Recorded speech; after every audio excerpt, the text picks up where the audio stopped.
I found my husband's Tinder account on a random Tuesday night while folding laundry. That's the part that still makes me laugh. Not the betrayal. Not the lies.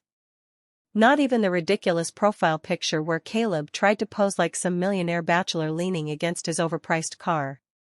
No, what's funny is that my entire marriage cracked open between mismatched socks and a fitted sheet I could never fold correctly. At first, I thought it had to be fake. Someone using his photos.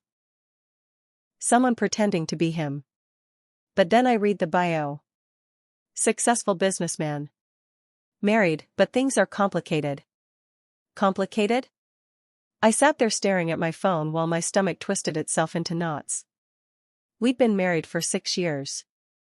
6 years of supporting his business dreams, 6 years of late-night dinners waiting for him to come home, 6 years of hearing him promise that everything he did was for us. Meanwhile, apparently he was swiping on women between golf games and business meetings. I heard the front door open downstairs. "Babe?" Caleb called casually. "You order food?" I looked at his Tinder profile again. Active recently. I nearly threw up. When he walked into the bedroom, loosening his tie with that arrogant little smirk he always wore, I held up my phone silently. For one split second, panic flashed across his face. Then he laughed. Actually laughed. "Oh my God," he said, dropping his keys onto the dresser. "You went through my phone? I found your Tinder account. It's not a big deal."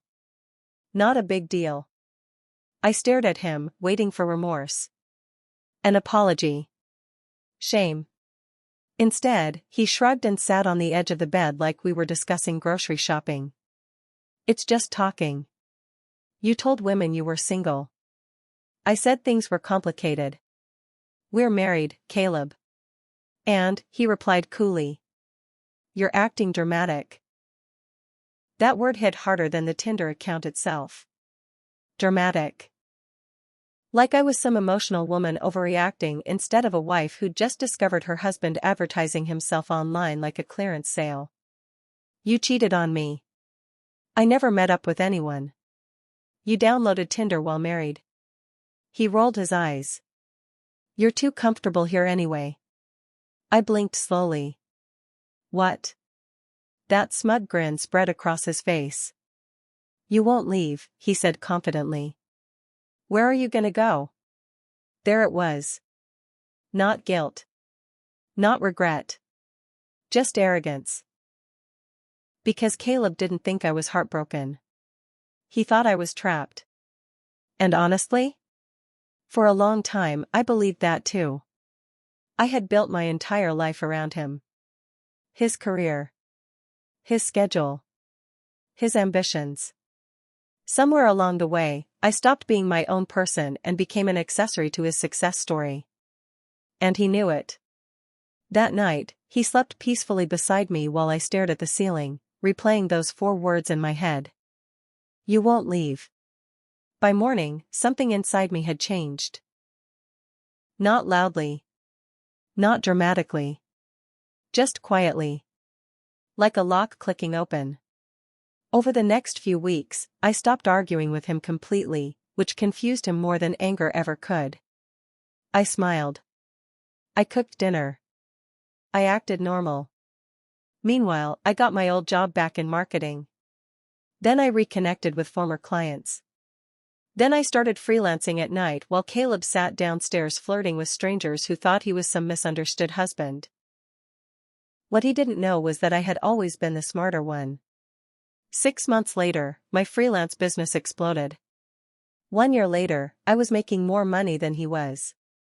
And the funniest part? He still didn't notice. Because arrogant men never think the woman beside them is building an exit plan. The night everything finally ended was at a company gala. Caleb walked in expecting the usual, me on his arm, smiling politely while he soaked up attention. Instead, people kept approaching me. Congratulating me. Praising my company. Asking for business cards. I watched his confidence crack a little more every single time someone ignored him to talk to me instead. Then came the final blow.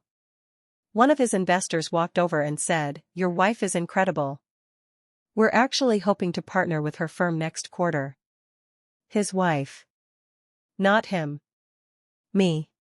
For the first time in years, Caleb looked small. On the drive home, he barely spoke. When we got inside, he finally snapped. "You've been acting different."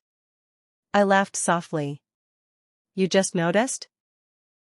Are you trying to embarrass me?" That was the moment I knew I was done. Not because of Tinder. Not because of the cheating. But because somehow, even after all of this, he still thought the problem was his embarrassment instead of my pain. So I handed him an envelope. Divorce papers. His face went white. "You're serious?" "Yes." "You're seriously leaving me over a dating app?" I smiled coldly. "No, Caleb. I'm leaving because you thought I never would." For the first time since I'd known him, he looked terrified. The next few weeks were pathetic. Flowers sent to my office. Drunk voicemails at 2 a.m. Long texts about how he'd change. Then came the begging. Actual begging. One night he showed up outside my apartment in the rain, holding roses like some cliché romance movie. "Please," he said desperately. "Don't throw this away." I looked at the man who once smirked at my pain and told me I'd never leave him.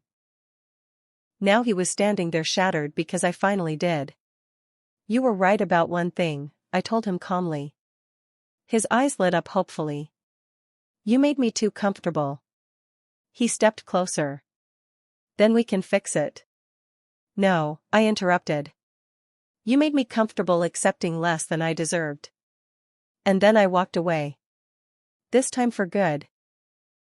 The last thing I saw before the elevator doors closed was Caleb dropping to his knees, holding those roses while realizing too late that the woman he underestimated was the one thing he'd never get back.